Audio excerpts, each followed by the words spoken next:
Bienvenidos a la segunda parte del video sobre los dos libros más importantes que he leído sobre la microbiota y que tienen mucha información que nos puede servir. En este momento vamos a hablar de cómo lograr la sanación de la microbiota y de todo lo que se vio alterado en la disbiosis en la primera parte, y los invito a ver ese video si no lo han visto todavía. Lo primero es conocer el concepto de salud, y hay uno que es el tradicional, que es el concepto de la OMS, que dice que la salud es el completo bienestar físico, mental y social, y no solamente la ausencia de enfermedad o afecciones. Esta es la que se maneja usualmente en todos los establecimientos de salud, pero hay otra definición también bonita que es de Leo Pruimbu, que define la salud como tener la flexibilidad mental, inmunológica y metabólica suficiente como para afrontar cualquier estímulo estresante que pueda aparecer en la vida. La flexibilidad es como la respuesta de cada ser individual a cada evento que pueda aparecer. No todo el mundo responde igual a la atoramiento en el tráfico, a las discusiones con el jefe, al salir a correr o montar bicicleta. Como hemos mencionado en la primera parte del video, la microbiota tiene que ser diversa. En el adulto, que es donde nos vamos a enfocar, influencias positivas mantienen la microbiota diversa y sana. Se hace mediante una sana alimentación, practicando deporte, manteniendo una buena higiene del sueño, formando y manteniendo relaciones sociales significativas con el entorno, teniendo la familia, no consumiendo antibióticos autoformulados, no consumiendo alcohol ni tabaco y evitando el distrés. Todo lo que llega al intestino y no se puede digerir o absorber va a llegar y tener contacto con la microbiota. Dentro de eso están cosas sanas como la fibra, algunos carbohidratos complejos, polifenoles, macronutrientes, pero también otras cosas que son negativas como los edulcorantes, algunos medicamentos, plaguicidas, partículas del tabaco o del plástico, metales pesados, detergentes y otro largo número de sustancias que van a tocar la microbiota. Por eso les traigo herramientas para que podamos escoger los alimentos, y se ha desarrollado o les propongo utilizar el índice Alicia para empezar con una alimentación responsable. Este índice Alicia es un termómetro para analizar la estrategia alimentaria que queremos conocer, que queremos iniciar, que le propone comer mejor, más sano y siendo responsable con el medio ambiente, y se los dejo aquí pues para que lo analicen. Nos invita a que lo que consumamos tenga coherencia tanto con nuestras creencias como con nuestras necesidades y respetando el medio ambiente. En general, ¿qué es una alimentación saludable? Es aquella que es completa, suficiente y equilibrada, y que cubre todas las necesidades de nutrientes y de energía que necesitamos en el día a día. Una regla sencilla es consumir más de 30 vegetales a la semana. Al día podrían ser más o menos 5 o 6 vegetales distribuidos en todas las comidas del día, el desayuno, almuerzo, y si usted cena pues también lo puede completar con vegetales. Cuando se logra un beneficio en lograr que la microbiota vuelva a repararse y a estar diversa, debe ser una cuestión de rutina, porque los beneficios que se logran cuando volvemos a retomar una microbiota sana se pierden si retornamos a los hábitos que teníamos previamente. Como les mencionaba, lo importante no es tanto qué tipo de bacterias haya, sino la diversidad. Les voy a colocar un ejemplo para que se entienda mejor. Hagan de cuenta que el intestino es como un hospital. Cuando usted va al hospital hay diferentes tipos de especialistas. Hay el pediatra, el cirujano, el infectólogo, el cardiólogo, el especialista de neurología. Cada uno tiene una función específica para ayudarle a usted a reponer algo que se ha dañado en la salud. Es lo mismo en la microbiota. Cada una de esas especies tiene una función específica. Es tan así que, por ejemplo, los japoneses tienen en su intestino una gran cantidad de una bacteria específica simplemente para fermentar un alga que está en su dieta, que es el nori. No hay que definirse como la enfermedad que se padece. Muchos pacientes llegan a la consulta y se definen ellos mismos como el diagnóstico que tienen o los exámenes que les han informado. Soy diabético, soy paciente de VIH, soy intolerante a la lactosa. Una enfermedad no define lo que somos realmente, y para esto también hay un libro que les recomiendo y vamos a hacer un resumen más adelante que se llama el Kinotsukuroi, De hecho, cuando estos pacientes llegan a la consulta tienen un discurso muy bien trabajado sobre su enfermedad. No obstante, pues es importante en la consulta escuchar con calma, y de toda la conversación que puede tener el paciente preparada, pues es que sacamos nosotros información valiosa para poder ayudar. Ahora se está promoviendo el uso del slow medicine. Es escuchar con atención, sin presionar, sin dirigir la conversación, sin interrumpir, para formar una historia clínica completa. Es más importante conocer qué tipo de paciente tiene una enfermedad que saber qué clase de enfermedad tiene un paciente. Algo que hay que trabajar para mejorar la microbiota, la salud en la consulta, son los falsos conceptos, porque muchas personas se quieren cuidar pero tienen un criterio equivocado de lo que esto significa. Esto puede ser debido a las propagandas, a la televisión, los amigos, los conceptos que ha heredado de la familia. Si ustedes recuerdan algunas noticias durante el inicio de la pandemia del COVID-19, la gente salió a arrasar los supermercados. Y este fue un punto que aprovecharon algunos comediantes por las situaciones que se generaron. Lo primero que se acabó fue el papel higiénico.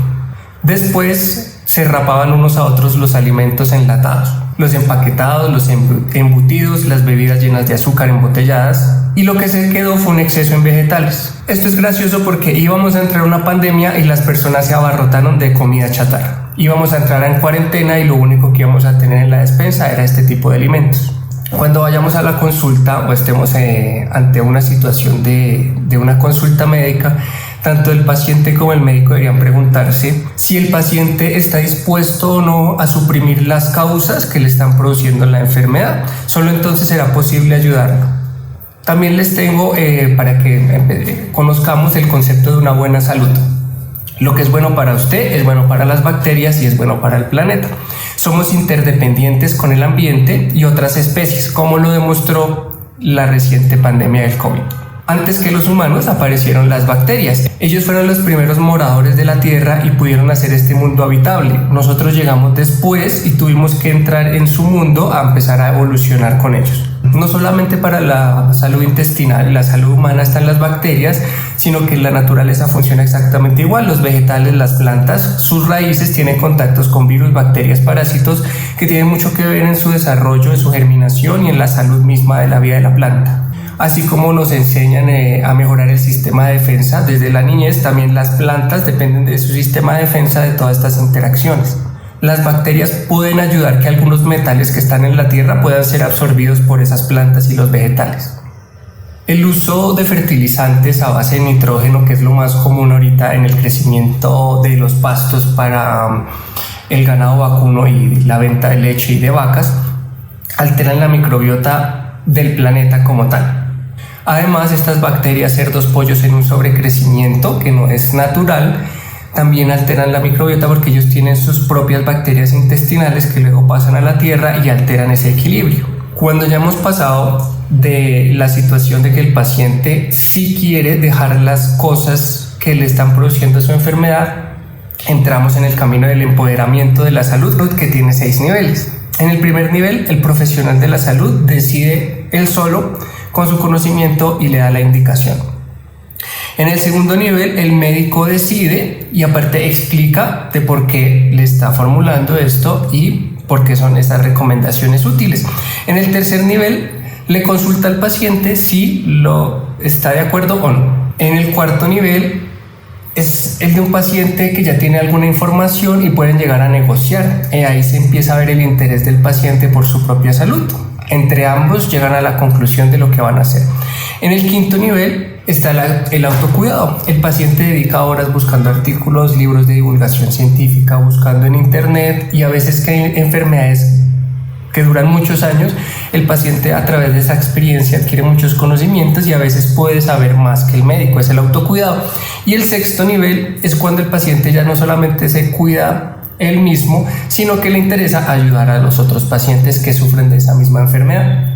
Para lograr llegar a los niveles más altos del empoderamiento de la salud, es importante entender cómo se logra tener un conocimiento que era desconocido. Y esto lo propone Noel Burch en 1970. Son 4 niveles para aprender una habilidad nueva, un modelo de aprendizaje de aptitud consciente. El primer nivel es la incompetencia inconsciente.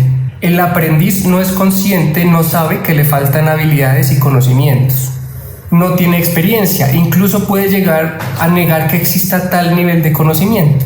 El segundo nivel es la incompetencia consciente, cuando uno se da cuenta de que realmente no conoce sobre un tema. Le faltan conocimientos y aptitudes, pero ya lo sabe.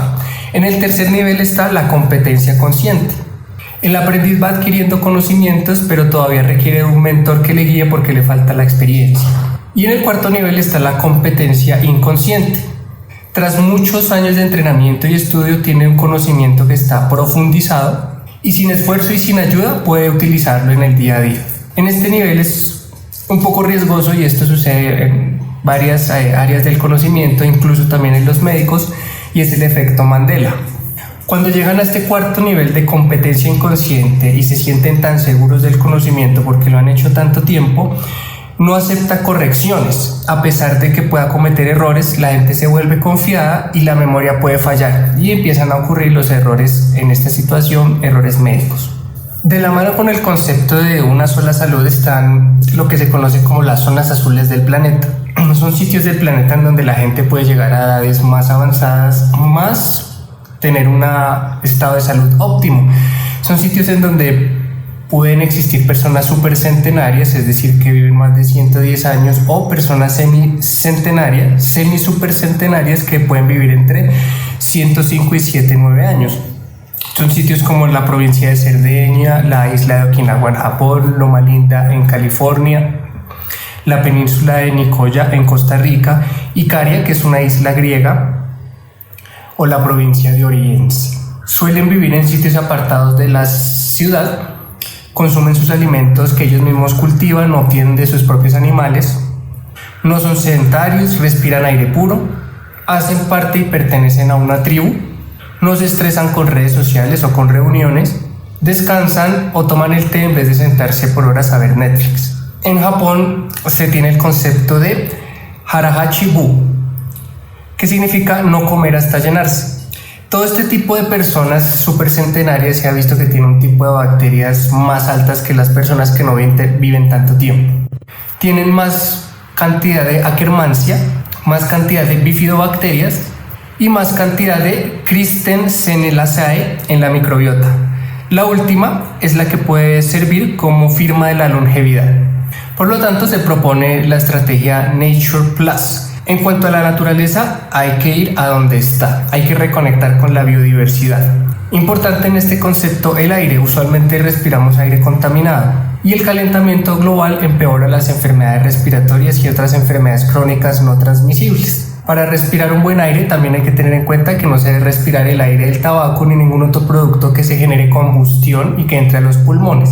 En este concepto, el uso del agua como bebida, reemplazando todas las bebidas industriales, genera salud. Reducir el sobrepeso y mejorar la actividad física, sobre todo si se hace en áreas de conexión con la naturaleza, mejora también la salud. Comer más verduras y frutas frescas. Y el plus es hacer más actividades en la naturaleza porque esto genera mejoría en la salud mental y el optimismo de las personas que lo realizan. Para cuidar de lo pequeño también debemos cuidar lo más grande. La microbiota también hace parte del ecosistema. El libro nos propone conocer y utilizar los 12 pilares de la salud. Son pilares propuestos por Diana Nolan, que desarrolló en la institución donde ella trabajaba, y consiste en: primer pilar, un peso saludable. El porcentaje de grasa en hombres debería ser alrededor de 18% y en mujeres de 25%. Si siguen dietas muy estrictas y no bajan de peso, piensen en la microbiota. La microbiota es la que extrae los nutrientes y las calorías de los alimentos. Dependiendo de las que tengamos, se van a extraer más o menos nutrientes, más o menos calorías y también la clase de lo que se va a extraer. Las personas que comen y no engordan, más que algo asociado con su genética o su metabolismo propio personal, tiene que ver más con la genética y el metabolismo de la microbiota que está en el intestino. Segundo pilar, alimentación saludable. ¿Qué es alimentación saludable? Ya lo comentamos un poquito antes en el video. Si no sabe qué hacer, ni cuándo, ni qué comer, y salen muchas dietas y le proponen muchas dietas, recuerde solamente comer comida natural, no productos, alimentos frescos.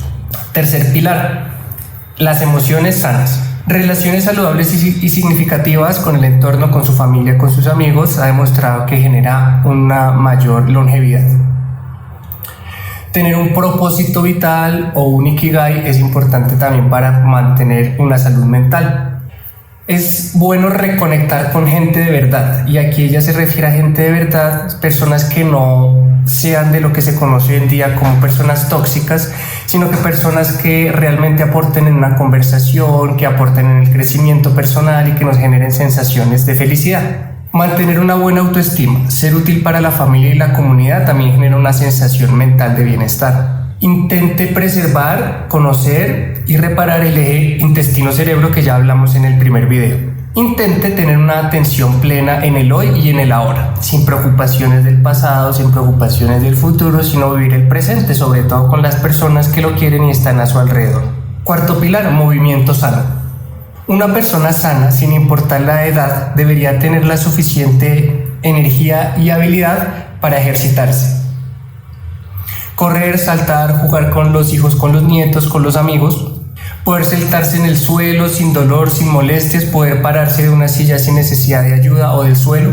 Incluso tener una actividad sexual sana es síntoma de tener esas habilidades y tener el cuerpo sano.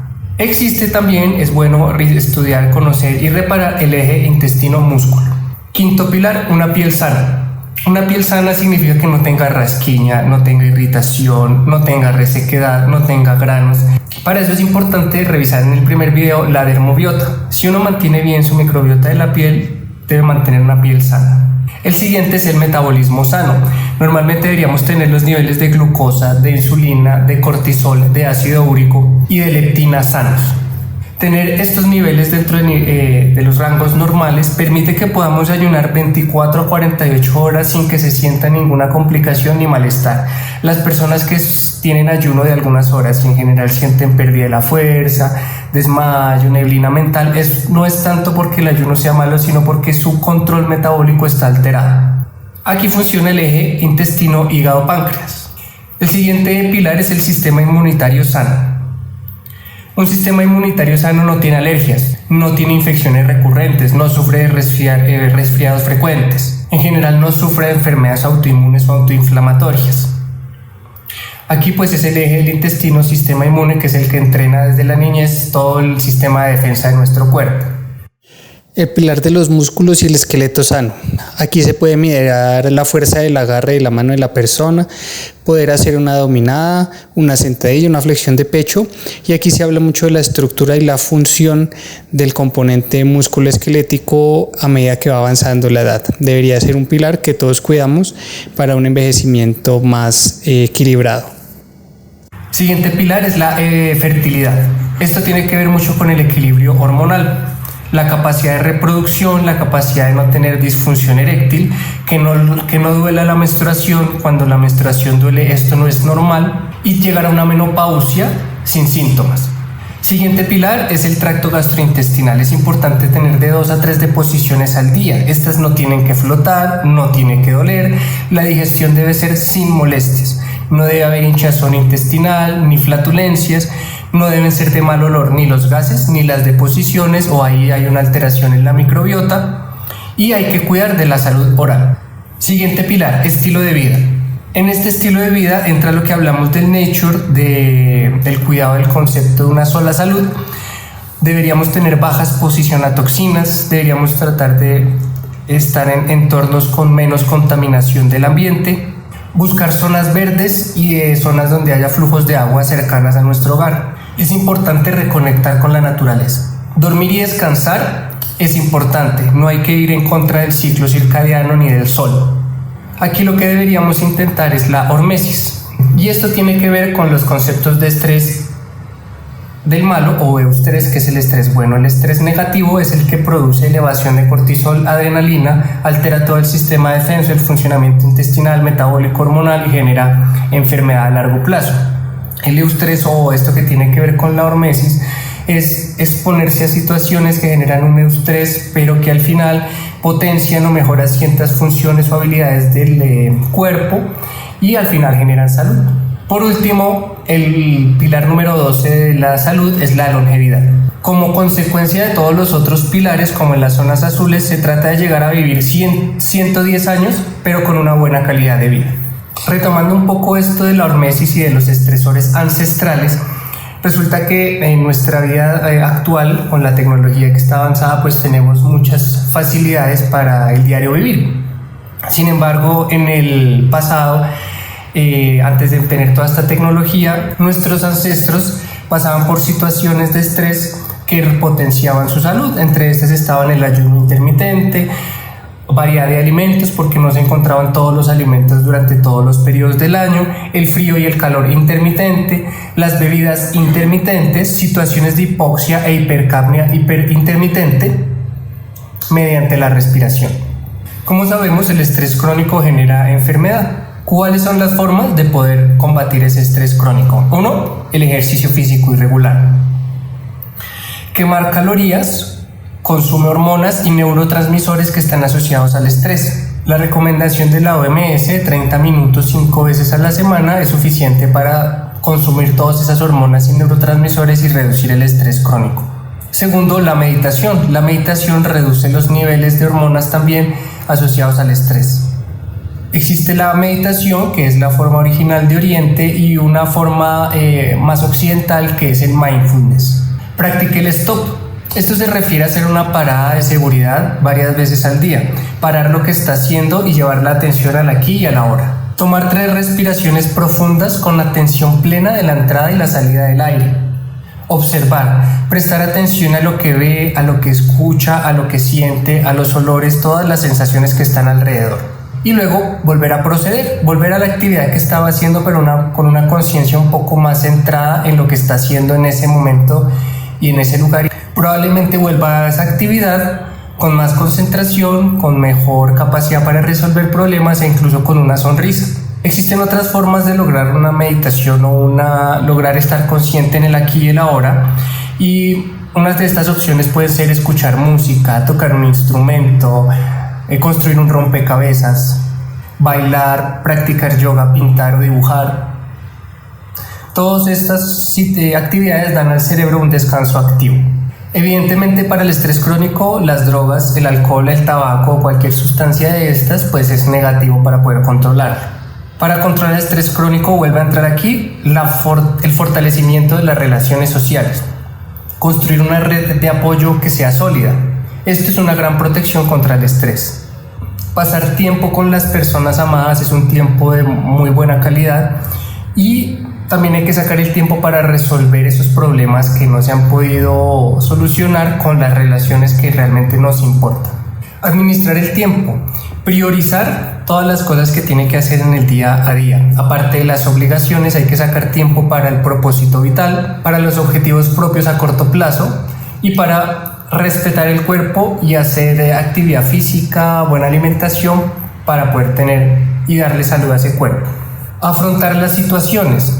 ¿Cómo le ha funcionado a usted lo que ha hecho previamente para afrontar el estrés? Hay que ser honesto y hay que decidir si vale o no la pena volver a enfrentarse a esas situaciones de estrés, y si es necesario volver a enfrentarlas, saber si vale la pena volver a responder a las situaciones de la misma manera de antes que no le han servido. En cuanto al cuerpo, comer y descansar adecuadamente. El ayuno intermitente deja descansar al cuerpo y al intestino para que utilice esa energía para empezar a repararse, no solamente a nivel celular, sino también en esta situación del estrés.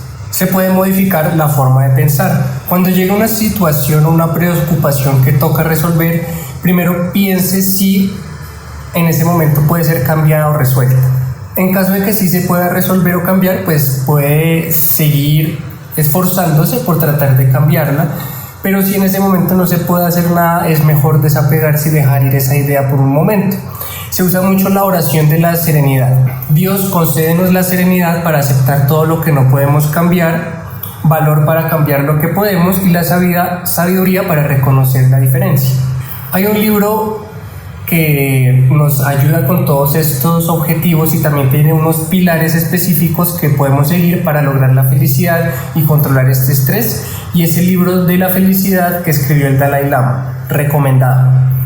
Es importante que identifique su cronotipo. No todas las personas funcionan bien en las mismas horas del día y esto nos puede ayudar para utilizar más eficientemente los horarios del día.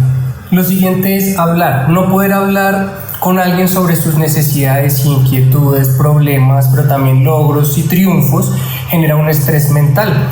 Es importante tener a una persona, como les mencionaba antes, esas relaciones significativas que se logra mediante una comunicación asertiva. Si no podemos contar con este tipo de relaciones, la psicoterapia es una forma muy importante de lograr conversar y empezar a resolver estos problemas. Cuando el estrés crónico se vuelve de alguna manera incontrolable, hay que pedir ayuda. Pide ayuda de las personas más cercanas. A veces resolver un problema se hace mejor cuando hay dos cabezas pensando que solo una. Y recuerde ofrecer también ayuda a las personas que usted tiene cerca, que son importantes para usted y las ve bajo estrés crónico. Nuevamente, en esto del control del estrés crónico está el contacto con la naturaleza.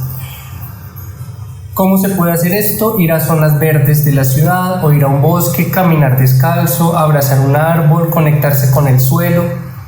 Y por último, de las herramientas para el control del estrés crónico está la desconexión digital. Las personas usualmente dicen que no tienen 5 minutos para meditar o hacer una pausa o tener una conversación, pero cada vez vemos que las redes sociales, el internet, la televisión quitan más y más espacio del día a día. Dejar el celular a un lado cuando llegue a la casa es útil.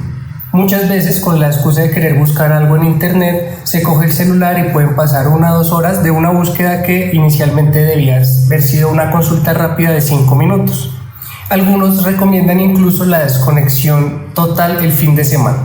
Vale la pena recordar que evidentemente todo este estrés tiene que ver mucho con la microbiota intestinal y que si la mantiene sana, diversa, le va a ayudar mucho más a afrontar todas estas situaciones. No más piense que aparte de que tiene el estrés de pagar un crédito, un hijo enfermo, alguna situación que requiere su total atención, pero aparte de eso tiene flatulencias, tiene diarrea, dolor abdominal, todo se empeora.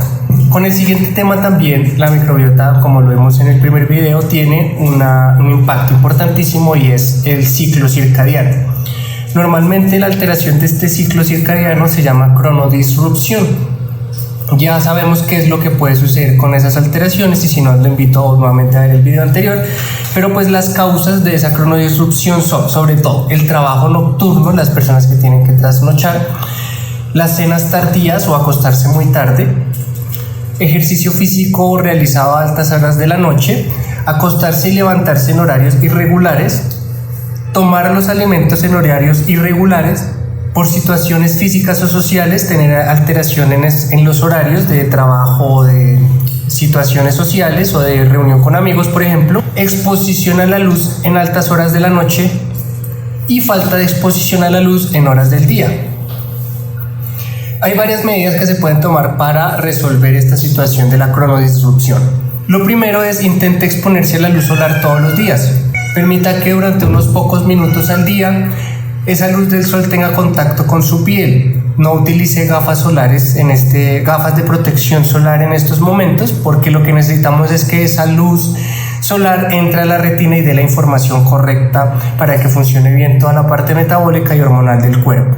Nuevamente, hacer actividad física en la naturaleza es una buena forma de combinar estas dos situaciones. En su habitación, donde normalmente ocurre el dormir, debería ser una habitación que tenga una buena ventilación, que sea fresca. Normalmente dormir 7 a 8 horas al día es lo recomendado. Y si se debe levantar muy temprano, cuando aún todavía no hay la luz solar, para activar un poco más rápido todo el sistema metabólico y hormonal, utilice una lámpara brillante. Al acostarse no es recomendable ver el móvil, ver la tablet, ver el computador, no hacerlo por lo menos 2 horas antes de que usted planee acostarse ya a dormir. Si toca hacerlo por alguna situación, tenga un filtro de luz azul. En cuanto al deporte, intente que no sea tan tarde en la noche. Intente que el ejercicio que haga por última vez en el día no sea tan extenuante como una maratón, como un triatlón, por ejemplo, que eso no sea frecuente, porque genera suficiente estrés en ese momento como para aumentar la permeabilidad intestinal temporalmente, y eso no le va a permitir dormir. Se recomienda pues caminar por lo menos 10.000 pasos al día. Si estás sentado durante el día porque trabaja haciendo consulta, trabaja en la parte administrativa, parar cada 30 a 40 minutos para hacer ejercicios, pero no solamente pues lo que llaman las pausas activas, debería incluir todo el cuerpo. No simplemente estirar los brazos para un lado o para el otro, sino debería haber en este momento ejercicios que incluyan todo el cuerpo. Como cuáles ejercicios que tengan cierto grado de intensidad, como los burpees, como las flexiones de pecho, como las sentadillas, incluso abdominales, más o menos 4 a 5 minutos cada hora.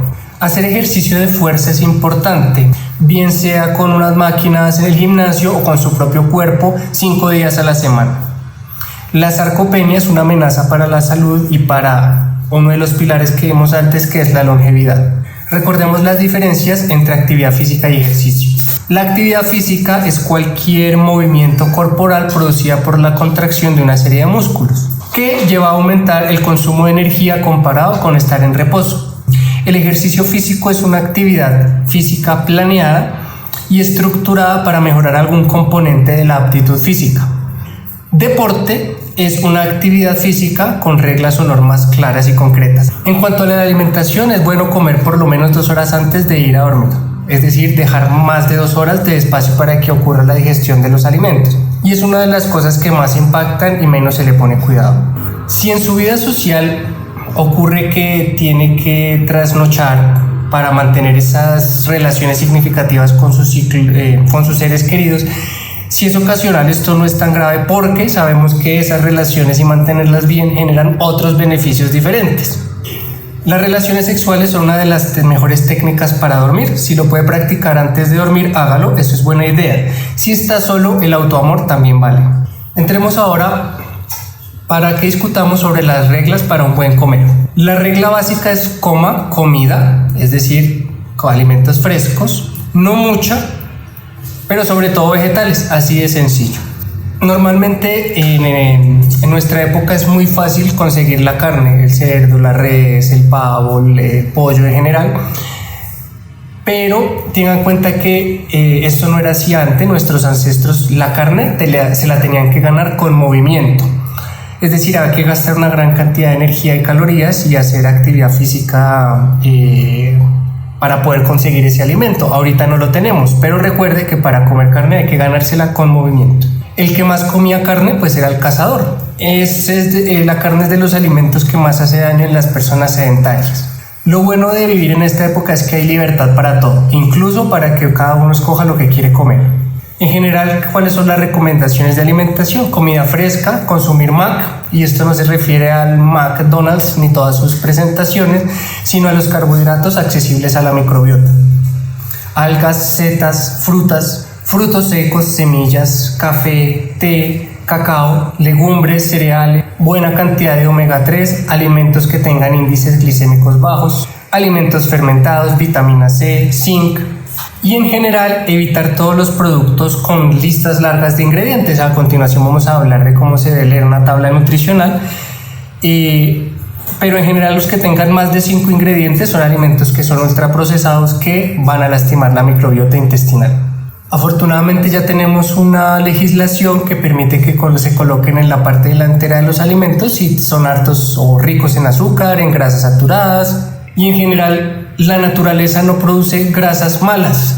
Las grasas malas son producidas por la industrialización de los alimentos. Para la escogencia de los alimentos procesados existe el sistema NOVA de clasificación de alimentos, que los clasifica en 4 grupos que podemos usar cada vez que vayamos al supermercado a comprar lo que necesitemos.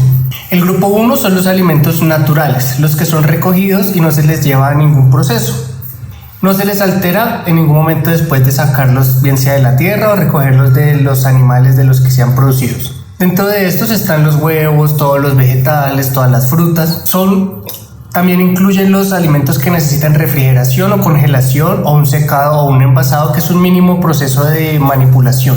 Dentro de estos entran también la leche, las verduras, las legumbres. No se les añade ni sal, ni azúcar, ni aceites, ni grasas antes del consumo humano.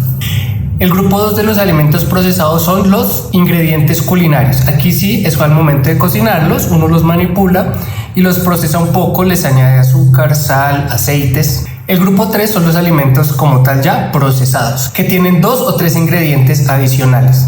Aquí entran las legumbres en conservas, los frutos en almíbar, los frutos secos que tienen sal o azúcar añadida, los quesos y el pan. Se adicionan algunos químicos para extender la vida útil de los alimentos. Y en el grupo 4 son los alimentos ultraprocesados. Son fórmulas industriales que tienen 5 o más ingredientes. Aquí entran todo lo que son refrescos, bebidas, jugos o gaseosas, panes envasados, cereales de desayuno, todo lo que sean snacks o sopas instantáneas.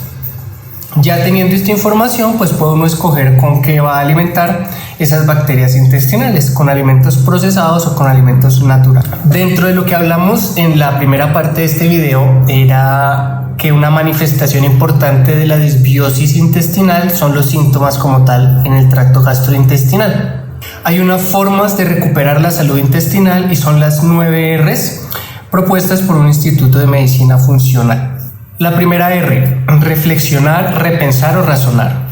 Aquí vamos con el diagnóstico hecho por un profesional que sepa del tema en compañía del paciente y según el empoderamiento de la salud pues se llegan a cierta negociación y ciertas formulaciones o recomendaciones que se deben seguir. Siguiente R de reflexionar sobre las cosas que han llevado a tener los signos y síntomas y molestias actuales, es decir, el origen de los problemas. Siguiente R, reset o reinicio. Cambio sobre todo de la actitud mental referente a esas cosas que nos han llevado a estas situaciones y pensar si se quieren o se pueden o no modificar. Siguiente R, reducir esas causas identificadas como el origen del problema. Intentar reducir los síntomas lo más rápido posible y brindar el quick win para generar adherencia y mejorar la energía que se requiere para el cambio. Es decir, si logramos identificar cuál es el mayor de los agentes causales y lo podemos retirar, esto va a generar inmediatamente una mejoría de los síntomas que el paciente lo va a notar y va a generar que él quiera continuar debido a que logró sentir ese cambio en su salud. El siguiente es retirar patógenos, antígenos y antinutrientes que pueden dañar los órganos. Siguiente R, reemplazar. Muchas veces hay que reemplazar las enzimas digestivas y reponer el ácido gástrico. Siguiente R, reinocular los microorganismos comensales y alimentarlos. Entonces aquí es donde entra la formulación por un médico especialista de los probióticos. Siguiente R, restaurar y reparar. La barrera intestinal es la que más sufre cuando hay una disbiosis. En general se vuelve porosa y permeable. Se trata de reparar toda esa mucosa intestinal para que genere nuevamente su función de barrera. Con esto se reduce en general la inflamación. Siguiente R de reequilibrar el intestino y la salud a largo plazo. Y la última R, reevaluar. Es decir, volver a analizar qué es lo que estamos haciendo, las situaciones y ver cada vez en qué se puede mejorar. Con esto logramos recuperar la salud intestinal.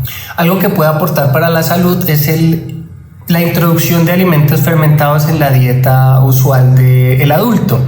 Hay un capítulo en el canal dedicado simplemente y exclusivamente a entender estos fermentados y otro muy interesante de los productos avanzados de la glicación que les recomiendo que vean porque impacta mucho la salud de la microbiota intestinal. La microbiota como tal no tiene ojos, no puede escoger ella misma de lo que se va a alimentar y nos corresponde a nosotros. Esas bacterias no pueden leer las tablas nutricionales de los alimentos que se consumen, entonces por eso nos corresponde a nosotros aprender a leer este tipo de tablas nutricionales para alimentar mejor a nuestras bacterias del intestino.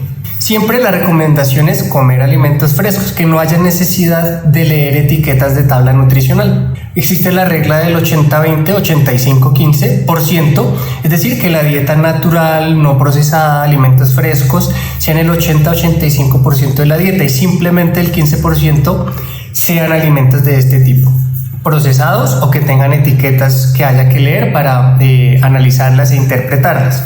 Lo primero que sale en las tablas nutricionales son las calorías y sale un porcentaje basado en el valor diario de 2000 kilocalorías al día. Esto es una cifra algo arbitraria porque no tiene en cuenta el peso, la talla o la edad. Definitivamente no aplica para para los niños. Y cuando algo diga que sea bajo en calorías, debería tener menos de 40 calorías por porción. Siempre valoremos el conjunto y no solamente nos basemos en el producto. Como por ejemplo, hay un letrero grande que dice alto en fibra y por eso yo decido llevarlo. Pero también puede tener una gran cantidad de azúcar o grasas. Entonces siempre hay que leerla completa y valorarla en conjunto. En la parte de ingredientes, siempre lo que viene primero es lo que viene en mayor cantidad. Es lo que está en mayor concentración o mayor peso en la preparación. Por eso los primeros 3 ingredientes son clave para escoger qué alimentos llevar al hogar. Por ejemplo, el pan integral. Si lo primero que tenemos ahí es algún tipo de carbohidrato refinado o azúcar, ese primer componente ya nos debe dar una alerta. Si aparte es algún tipo de grasas trans también en estos tipos de panes integrales, también deberíamos hacer que los revisemos mejor. Lo otro es que si la lista es muy larga, es decir, lo que hablábamos antes del sistema NOVA de clasificación de alimentos, si tiene más de 5 ingredientes, esto es un alimento ultraprocesado.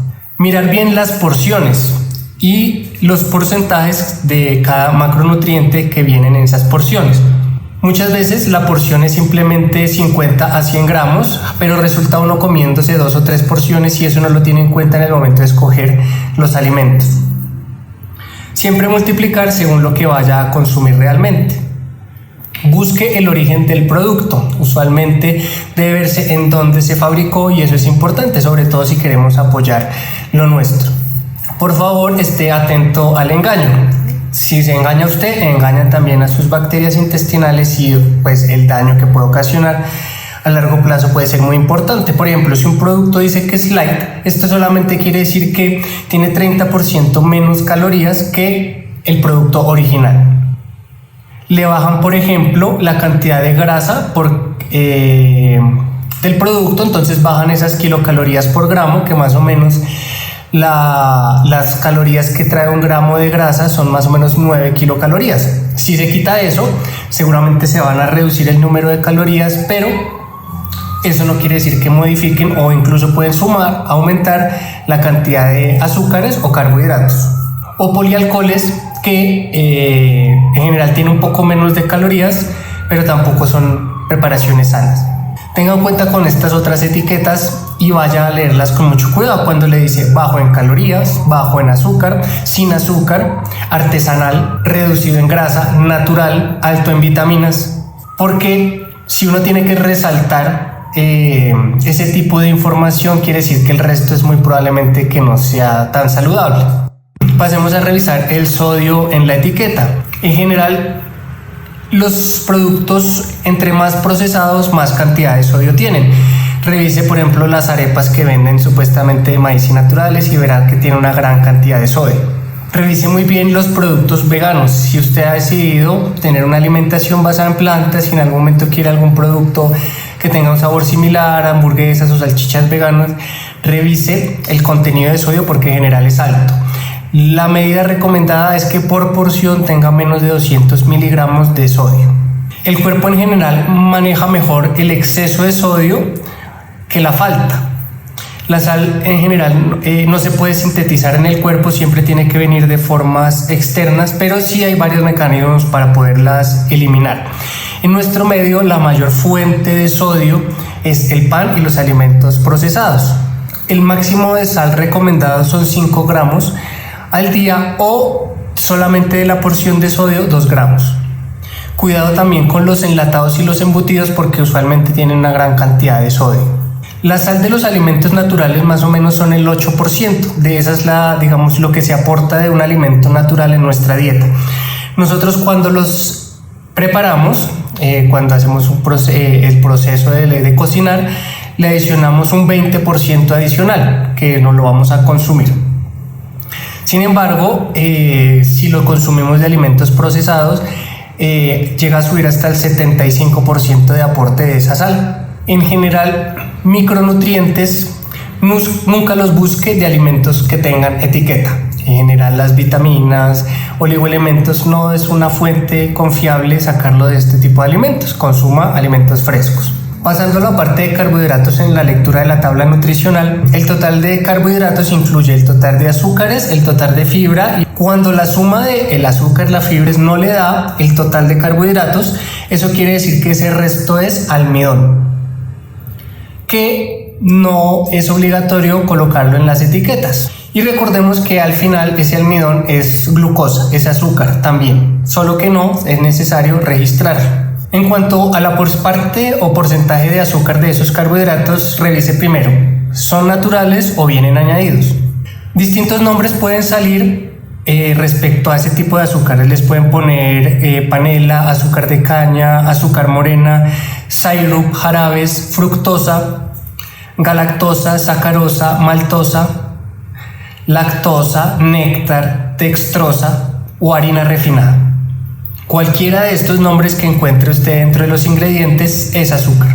Otra cosa que no es obligatorio colocar de los carbohidratos totales son los polialcoholes. Solamente están obligados a colocar el azúcar. Entonces ya sabemos que almidón y polialcoholes no se introducen, pero si no le cuadran las sumas, el restante es este tipo de compuestos. Cuando vas a coger un alimento etiquetado para el consumo en su hogar, escoja solamente los que tienen una cifra en el contenido de azúcar, es decir, 9 gramos o menos.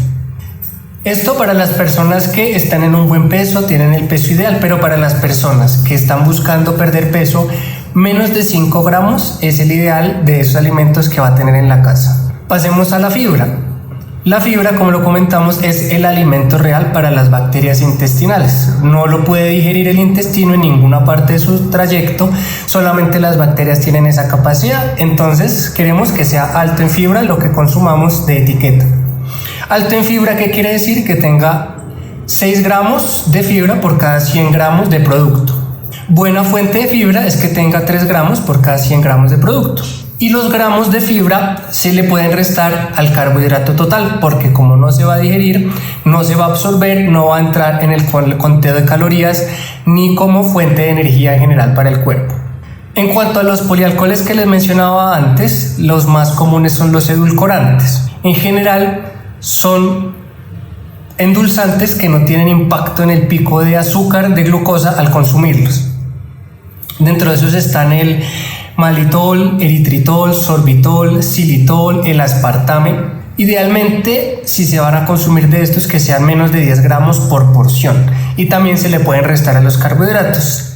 Recomendación importante: estos polialcoholes también se han asociado a problemas de salud con el consumo crónico. Solamente la stevia y los glucósidos de esteviol, que también sirven de alimento para las bacterias porque no se absorben en el intestino, son los recomendados para endulzar, o los sustitutos del azúcar común. Pasemos a las grasas. Idealmente no debería contener grasas saturadas. Como les decía, la naturaleza no crea grasas nocivas ni dañinas para la salud. Si el coco, el aguacate tiene una cantidad, o el cacao una cantidad de grasas saturadas, esas grasas saturadas por naturaleza son buenas. Lo que las hace dañinas es el proceso de manipulación y procesamiento. Si consume un alimento que tenga etiqueta, que las grasas saturadas sean menos a 5 gramos. Idealmente que tenga 0 grasas saturadas. Si viene con más cantidad de esas grasas, en general, contando todas las grasas en total, debería ser menos de 15 gramos al día de consumo. Si viene un poco más de eso, 20-25, deberíamos estar conscientes de que la cantidad de carbohidratos deba compensar y sea muy bajita.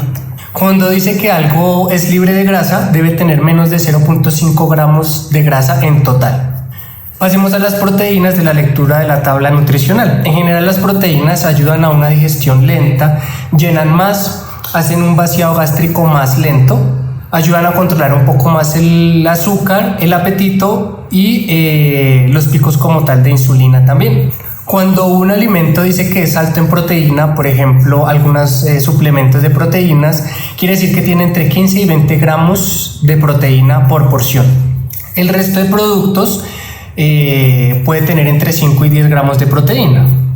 Algo importante es que si tiene una alta cantidad de proteínas, 15, 20, 25, revisar y valorar el conjunto y que no tenga también grandes cantidades de carbohidratos y de grasas para lograr esa misma cantidad de proteínas. Vamos a tener un video especial exclusivo de prebióticos, probióticos, simbióticos y todo lo asociado, pero en general para lo que tiene que ver con el contenido del libro vamos a hablar de algunas cosas específicas. En general, los prebióticos digamos, analizando su nombre, pre viene de antes de bióticos, que es la vida, es decir, todo lo que va a alimentar a las bacterias intestinales. En este caso, sobre todo, es la fibra. Siempre tengamos en cuenta que ese es el alimento para las bacterias. Es un tipo de carbohidrato que no se puede digerir ni absorber. El doctor Denis Burkitt, un médico famoso que tiene una enfermedad, un linfoma que se llama por su nombre, se dio cuenta que en Uganda sufrían menos de enfermedades crónicas no transmisibles como diabetes o cáncer colorectal o enfermedades cardiovasculares comparado con los ingleses. Se dio cuenta de que era porque los ugandeses hacían más o menos 5 veces más cantidad de materia fecal que los londinenses y tenían un tránsito intestinal mucho mayor, entre 5 a 7 veces al día hacían las deposiciones. Cuando se puso a analizar, esto era porque el consumo de fibra era altísimo, más o menos entre 60 a 140 gramos al día de fibra versus un 20 gramos al día que consumían los ingleses. Dentro de la fibra hay fibra que es fermentable, es decir, la que pueden comerse las bacterias y generar energía y productos a partir de esos, y hay fibra que no es no fermentable, es decir, ni siquiera las bacterias la pueden digerir. Esto no es malo, sino que al contrario, eso que no se puede digerir es lo que forma el bolo fecal y al final evita el estreñimiento. ¿Qué alimentos son ricos en fibra? La chía, la linaza, las almendras, el ajonjolí, las avellanas, todas las semillas de girasol, de calabaza, lentejas, arvejas, garbanzos, frijoles, habas, dátiles, nueces, aguacate, frambuesas, guayaba, avena, col de Bruselas, maíz y brócoli. Lo más recomendado es que para las mujeres haya una ingesta de 20 a 25 gramos al día y para los hombres de 30 a 40 gramos al día de fibra. Tener una dieta baja en fibra es hacer que las bacterias beneficiosas para la salud pasen hambre. Si ellas empiezan a pasar hambre, empiezan a disminuir de número, a disminuir sus poblaciones y empiezan a ganar terreno todas las otras bacterias que les encantan los alimentos bajos en fibra y empiezan a aparecer los síntomas. En cuanto a la preparación de los alimentos para poder sacar el mayor provecho de los prebióticos, es importante la forma en que los cocinamos. Entonces, por ejemplo, la papa, la pasta y el arroz son casos que dependen del tipo de preparación. En caliente, el almidón, que como hablamos es un tipo de glucosa, es muy fácilmente digerible por el intestino. Y esto es lo que le da mala fama a este tipo de carbohidratos. Entonces recordará usted en la cita con el médico que le dicen que tiene que bajarle a la papa, al plátano, a la yuca, a la papa, al arroz. En cierto sentido tiene algo de razón, pero es la forma de la preparación. Si esos alimentos se dejan enfriar a temperatura ambiente o en refrigeración, el almidón se cristaliza, se vuelve más resistente a la digestión y se obtienen beneficios mejores. Entonces, tratar de consumir todos estos carbohidratos cocinados en casa a clima ambiente, a temperatura ambiente. Si usted venía consumiendo baja fibra en su dieta, no es buena idea que suba de una vez a los niveles recomendados, es decir, comer más o menos 30 gramos al día, porque sus cantidades de bacterias y el tipo de bacterias no están acostumbradas a digerir esa cantidad de fibra. Le va a dar malestar, hinchazón abdominal, flatulencias, dolor, y probablemente va a decir usted que le está causando más daño este tipo de cambios en la dieta que beneficio, y lo va a dejar porque va a decir que no, que se enfermó más. Es mejor empezar de a poco y guiado por algunas personas que tengan experiencia en el tema. Probióticos quiere decir a favor de la vida. También vamos a hacer un video específico de esto, pero el probiótico es como tal la bacteria viva que se puede administrar externamente mediante medicamentos, cápsulas o algunos alimentos, y que van a ejercer algún beneficio en el intestino de bacterias que normalmente en ese momento no tenemos. Este es un término que inició en 1965 y tiene mucho que ver con los postulados de Koch, que se los voy a dejar en la parte escrita del video para que los revisen, porque como les mencionaba en la primera parte del primer video, las bacterias se consideraron simplemente fuente de infección y de daño para el ser humano al comienzo cuando se descubrieron. Fue después que empezó a verse que teníamos una convivencia y se necesitan para una buena salud. La OMS dice que estos probióticos son organismos vivos que en cantidades adecuadas dan un beneficio para la salud. El probiótico que se use para reponer la salud debería tener estudios que lo demuestren. Cualquier otra fuente de probióticos que no tenga como tal estudios, y me refiero en esto a lo común que son los yogures que dicen que tienen probióticos sin decir ninguna marca, es difícil porque no tienen estudios, no sabemos en qué cantidad es bueno para la salud o no ese tipo de probiótico, no se sabe a veces qué tipo de cepas o de bacterias son las que traen. Entonces simplemente esto, como cualquier medicamento, antibiótico, medicamento para la tensión, para la diabetes, debe ser formulado específicamente por alguien que sepa, porque cada uno tiene una indicación específica para tratar cada tipo de enfermedad. En general, las bacterias que más se usan como probióticos son los lactobacillus, Saccharomyces, Bifidobacterium, que son los que más tienen estudios. Deben ser seguras para el consumidor, no deben ser causantes de enfermedad, y no todos los pacientes en todo momento pueden ser candidatos al consumo de probióticos. Hay 6 preguntas que se deberían hacer los médicos, pero también los pacientes en el momento de que se vaya a formular o recibir probiótico. La primera es: ¿qué hace? ¿Qué estamos esperando que ese probiótico haga en el cuerpo y en nuestro intestino? ¿Por qué lo vamos a dar? No todo probiótico sirve para todas las cosas. Hay probióticos para las personas con problemas respiratorios, para problemas intestinales, problemas de la piel, problemas de alergia. Entonces hay que saber por qué lo vamos a dar.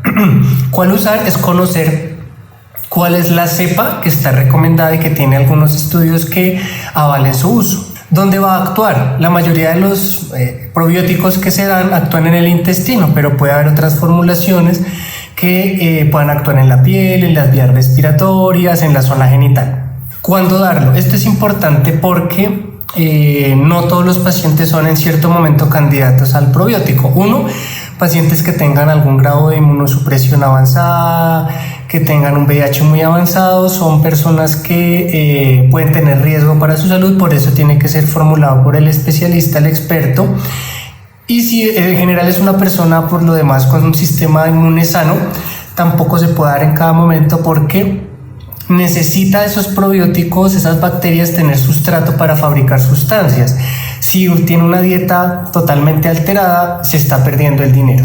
Y cómo debe ser la administración también es importante, porque hay cápsulas, hay gotas, hay diferentes tipos de formas de administrar los probióticos. Y cada una tiene unos beneficios para cierta enfermedad. Si en la etiqueta de algún producto dice que tiene probióticos, son alimentos que son fermentados y que albergan al menos un tipo de bacteria o especie de bacterias bien estudiadas, pero puede ser que no indique la cantidad. Si dice que tiene cultivos vivos y activos, quiere decir que al menos hay una población bacteriana que está viva ejerciendo alguna función en ese alimento. La masa madre, por ejemplo, tiene levaduras y bacterias vivas que ayudan al proceso de fermentación prolongado, pero cuando se hornean todas esas bacterias se mueren. Lo mismo pasa con el vino, por ejemplo. Durante el proceso se pierden las bacterias. Y aquí lo que quedan son los posbióticos, que ya los vamos a mencionar en un momento. Sin darse cuenta, usted todos los días ingiere o tiene contacto con millones de bacterias vivas. Cuando comparte una bebida con su pareja, cuando se muerde las uñas, cuando le da un beso a su pareja, pero en general son inocuos porque son tan pocos comparado con la constelación, el universo de bacterias en su intestino, que poco la afectan. Haga de cuenta que se meten 2 rockeros con toda su vestimenta en un festival vallenato. Cuando tiene contacto con esas bacterias, algunos que tienen suerte logran sobrevivir al ambiente hostil del tracto gastrointestinal, empezando por todas las enzimas que hay en la boca, el ácido del estómago, y llegan al colon. Ahí, si las bacterias son buenas, pues pueden interactuar, pueden producir sustancias benéficas, incluso pueden llegar a, en algún porcentaje, quedarse bien en el intestino. Lo mismo pasa si son contacto con bacterias que son nocivas. Pueden llegar a causar daño. Los posbióticos, cuando se mueren esas bacterias, por ejemplo en el pan, masa madre o en el vino, van a quedar algunos fragmentos de las bacterias o sustancias que ellas habían producido que siguen ahí. Estos ya los llamamos metabolitos. Cuando este tipo de metabolitos o fragmentos de bacterias que quedan ahí tienen algún beneficio probado para la salud, se llaman posbióticos. El más conocido y el más útil de estos son los ácidos grasos de cadena corta, que controlan el eje intestino-cerebro, intestino-músculo, controlan muchas funciones de la salud. Y de aquí ya tenemos varios términos que se están empezando a utilizar y que probablemente van a mandar la parada en el control de enfermedades. Están los inmunobióticos, que son bacterias vivas que alteran específicamente la función de las células T o las células B de defensa, que pueden funcionar muy bien en enfermedades autoinmunes. Los oncobióticos, que serían bacterias específicas para la prevención o para adyuvantes en el tratamiento de algunos tipos de tumores. Por ejemplo, se sabe que algunas personas que reciben quimioterapia, las que tienen una microbiota más diversa y más sana, responden mejor a la quimioterapia. O están los farmabióticos, que en general son bacterias vivas que tienen alguna función específica para controlar cierto tipo de enfermedades. Por ejemplo, bacterias como la Akkermansia, que es la que más se está estudiando, que ella solita puede llegar a producir control de la diabetes tipo 2. Otro término importante son los simbióticos, que es decir, una mezcla de prebióticos o probióticos que aumentan de forma exponencial los beneficios o sobrevida de los organismos para la salud humana. El mejor ejemplo es el arroz con lentejas. En general, el arroz y las lentejas por separados tienen cada uno un perfil de aminoácidos, pero combinados se complementan a la perfección. Si además le añadimos vegetales para aumentar la cantidad de fibra, tenemos un superalimento. Terminamos este libro hablando, por ejemplo, de una sustancia que se llama el ácido fítico, que es considerado un antinutriente. Es un ácido orgánico que tiene alto contenido de fósforo y que está presente en varios vegetales, sobre todo en las legumbres, en algunas semillas y cereales. Ese fósforo en forma de fitato o ácido fítico no está biodisponible, es decir, no genera ninguna mejoría nutricional en los animales monogástricos, porque no tenemos la enzima fitasa para aprovecharla. En general, en la naturaleza, el ácido fítico protege contra plagas, contra insectos y protege la humedad de los alimentos. Se considera un antinutriente en los humanos porque evita la absorción del calcio, del magnesio, del hierro y del zinc, que son metales. Pero del mismo modo, si llegamos a tener algún consumo incidental de algunos metales tóxicos, también ayudaría a evitar la toxicidad. Los alimentos que más tienen ácido fítico son las almendras, las avellanas, las nueces, garbanzos, lentejas, habas, arvejas, arroz integral y las semillas de chía, sésamo y linaza. En conclusión, pues para ir con acuerdos con la microbiota, se hace de la manera en que nosotros consumimos los alimentos y nuestra dieta y forma de alimentación. También pues incluyó todas las otras cosas que mencionamos que hacen parte de una buena salud. Este libro tiene un muy buen resumen. Estos dos libros complementados tienen un buen resumen de todas esas cosas. Muy recomendado para leerlos. Es una lectura también que puede ser familiar, ya que si lo leemos con los niños pequeños van a empezar a ir metiéndose en este mundo y probablemente vayan a tener una buena salud cuando sean adultos. Entonces los invito a leerlos. Espero que les haya gustado este nuevo video, que todas estas recomendaciones sirvan, les sean de utilidad. Pueden compartirlas con sus seres queridos, pueden dialogarlo con su médico y nos vemos en un próximo video.